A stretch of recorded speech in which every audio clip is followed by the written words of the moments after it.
Na-notice ko yung rep namin. Di pala nakasara. Natanggal to. My goodness. Kuryente is real. Buong gabi na to. Ang ganito. Oh my goodness. Natanggal siya. Tanggal yung panglock ko. Kaya pala nag-moist. Nag-moist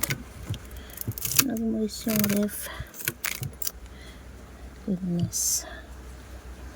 Ilang oras na siya nakasingaw. Oh my goodness. Talaga buhay nga naman. Uy, uy, uy. Naipit ka.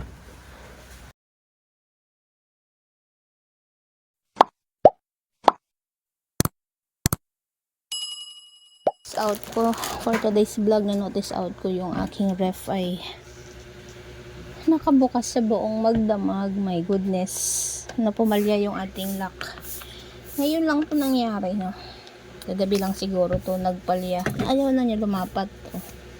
Kahit may lock ako, kahit may lock pinalitan ko na, kahit may lock ako ay bumubuka pa rin siya, oh.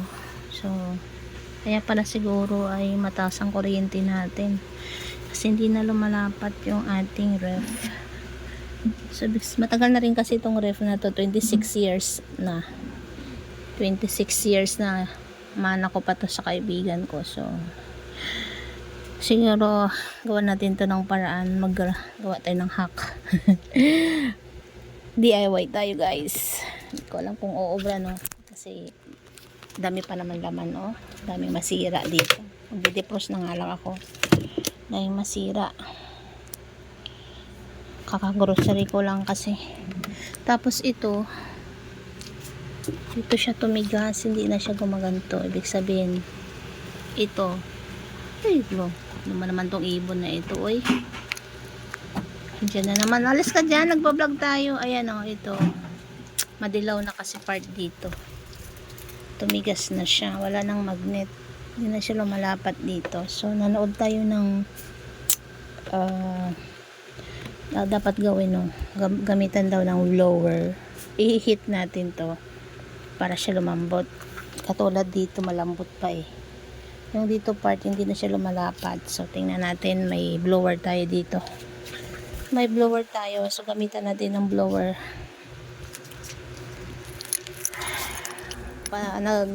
Nag-google ako anong dapat gawin sa mga hindi lumalapat ang ref.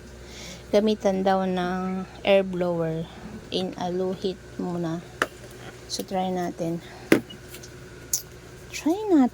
Diyos ko Lord, huwag ka masira, wala pa tayong pambili ng ref.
Sabi nila, hilot-hilotin daw. Hilot-hilotin, expand natin para lumambot siya. Ayun, lumambot na siya. Katulad kanina na super tigas. Ay, Pinatay ko muna yung ref. Pero magdi-defrost ako. Pero bawal siyang buksan. Pag nilapat, bawal mo na siya buksan. Ano to? Bakit lumambot na pati dito? Isa pa. Sana umubra to guys. Kasi wala pa tayong pambili ng ref. My goodness, nasa 12k din to.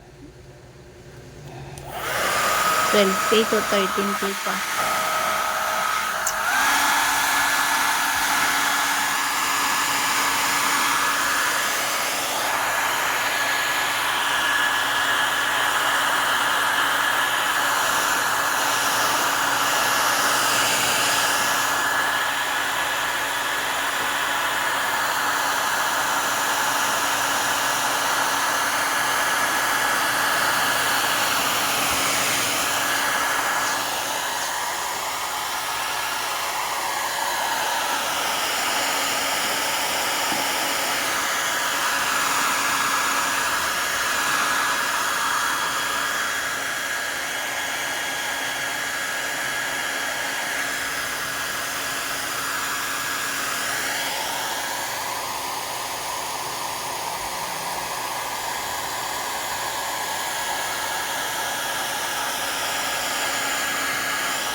Lumambot na ba siya?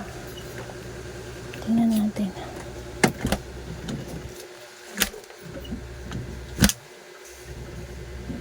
Oh, yun. Medyo kapit na ba?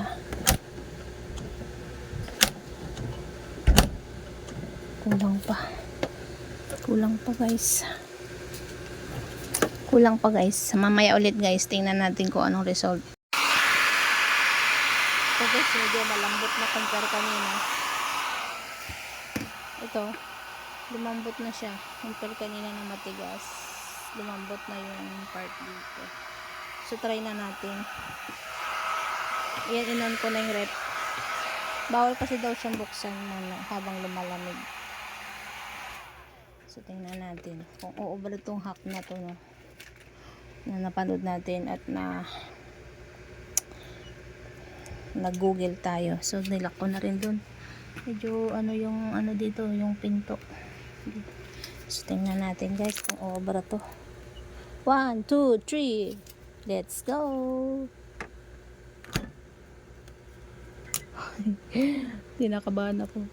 Nakalumapat ba siya? Observe natin hanggang mamaya kung bubuka pa siya. Kasi kanina pag ganito ko bumubuka talaga siya eh. Tingnan natin. Just observe until mamaya.